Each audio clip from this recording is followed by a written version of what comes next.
नमस्कार दोस्तों, सभी को जितने भी एचएसएससी भर्ती के उम्मीदवार हैं और जितने भी स्टेनोग्राफर हैं हरियाणा में जिन्होंने एग्ज़ाम दिए हैं, उन सभी की क्या परिस्थितियां चल रही है वो हम बखूबी जानते हैं। स्टेनोग्राफर के लिए जो क्रिटिकल सिचुएशन बना दी है हरियाणा सरकार ने और एचएसएससी आयोग ने, उसकी वजह से सभी स्टेनोग्राफर बिल्कुल हताश और निराश हैं।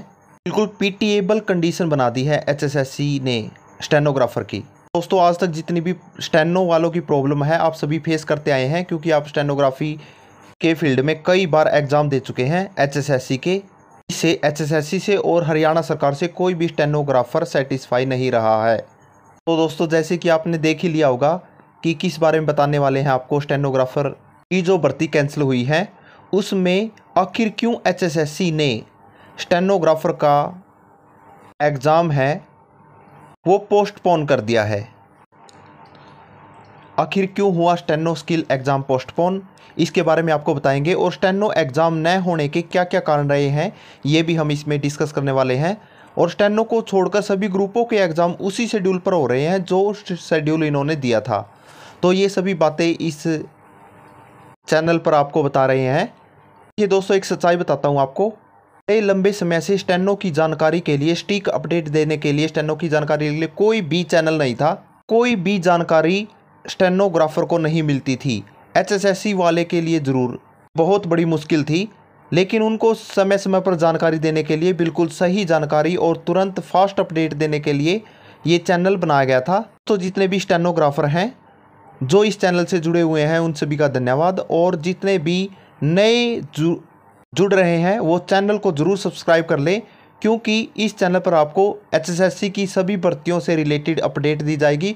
और स्टेनोग्राफी का कोई भी एग्ज़ाम हो, चाहे वो एचएसएससी के एग्ज़ाम हो, चाहे वो एसएससी के, और चाहे कोर्ट के एग्ज़ाम हो, सभी की अपडेट इस चैनल पर आपको दी जाएगी। इसलिए ये चैनल आपके लिए 100% हेल्पफुल होगा। दोस्तों, चैनल को सब्सक्राइब ज़रूर कर लें और वीडियो को लाइक ज़रूर करें दोस्तों।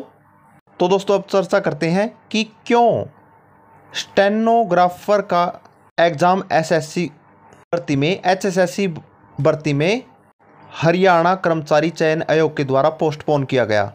इसके बहुत सारे रीज़न रहे हैं दोस्तों, अभी तक जितनी भी जानकारी मिली है उसमें। सबसे पहला कारण तो ये है दोस्तों, एचएसएससी स्टेनोग्राफर के एग्ज़ाम के लिए बिल्कुल भी सचेत नहीं थी।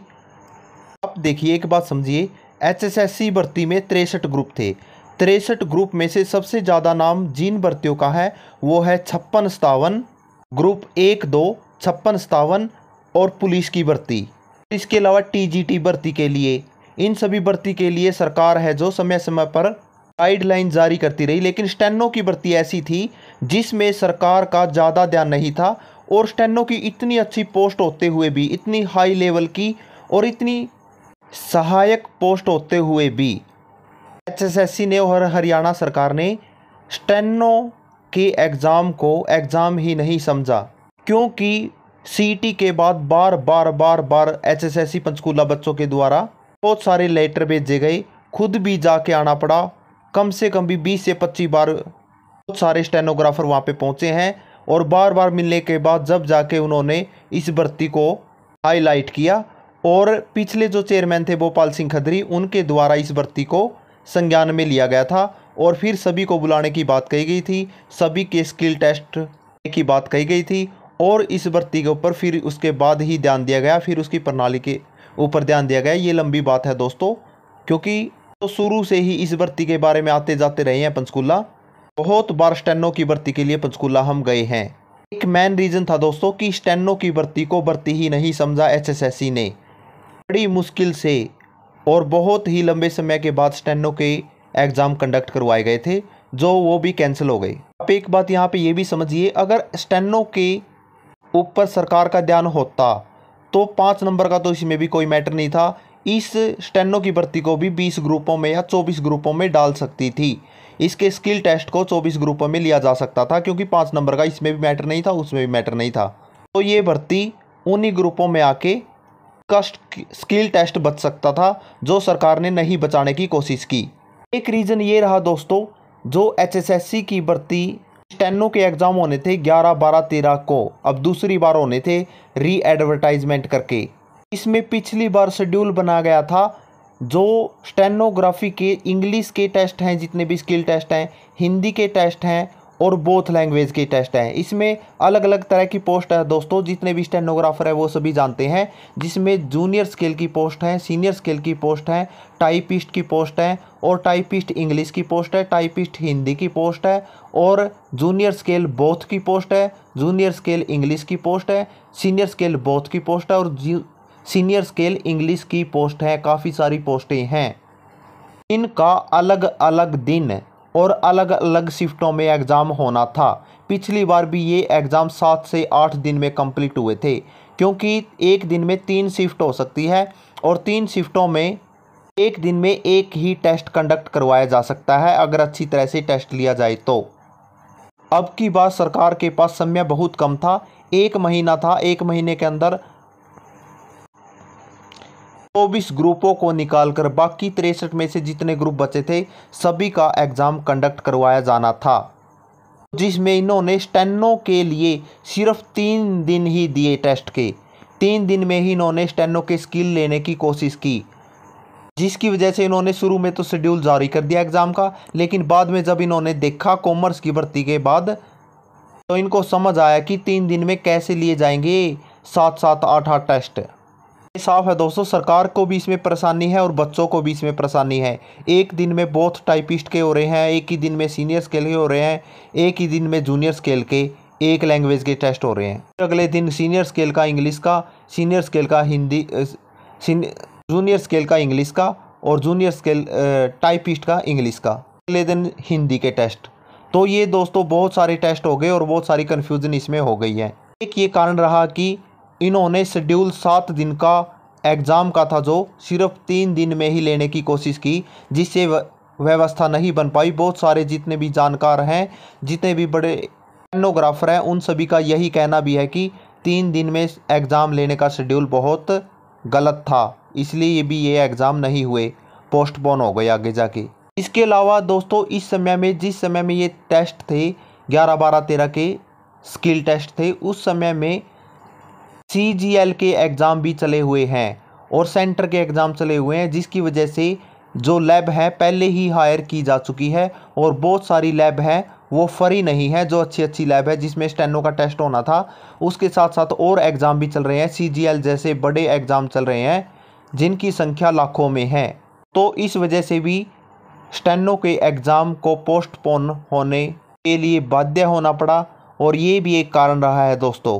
इससे अलग एक कारण यह रहा है दोस्तों, HSSC जो व्यवस्था है एकदम से सही नहीं कर पाई, जिसमें इन्होंने लैब भी हायर करनी थी, फिर उसमें सॉफ्टवेयर भी डालने थे और सॉफ्टवेयर डालने के बाद दोस्तों स्पीकर का भी इंतज़ाम करना था। सारी लैबों में अच्छे अच्छे स्पीकर जिसमें अच्छी आवाज़ आए, किसी प्रकार की स्टेनो को लिखने में, शॉर्ट हैंड लिखने में कोई परेशानी ना हो। अलग अलग शहरों में अलग अलग लैब में सभी अच्छे स्पीकर लगाना और एकदम इतने कम समय में, ये तो बहुत ही मुश्किल भरा काम था।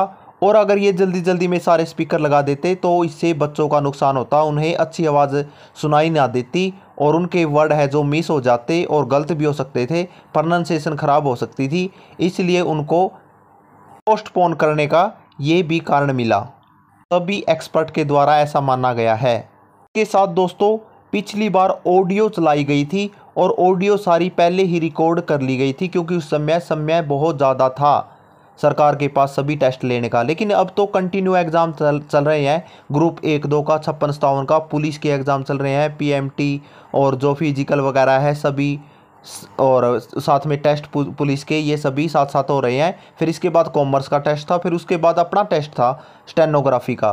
स्टेनोग्राफर के लिए पिछली जो ऑडियो थी वो जितनी रिकॉर्ड की गई थी वो सभी बुलवाई जा चुकी थी, लेकिन अब की बार इन्होंने रिकॉर्ड भी करवानी थी, जिससे वो भी शायद समय पे ना रिकॉर्ड करवाई गई हो, जिसकी वजह से सरकार को ये एग्ज़ाम है पोस्टपोन करना पड़ा।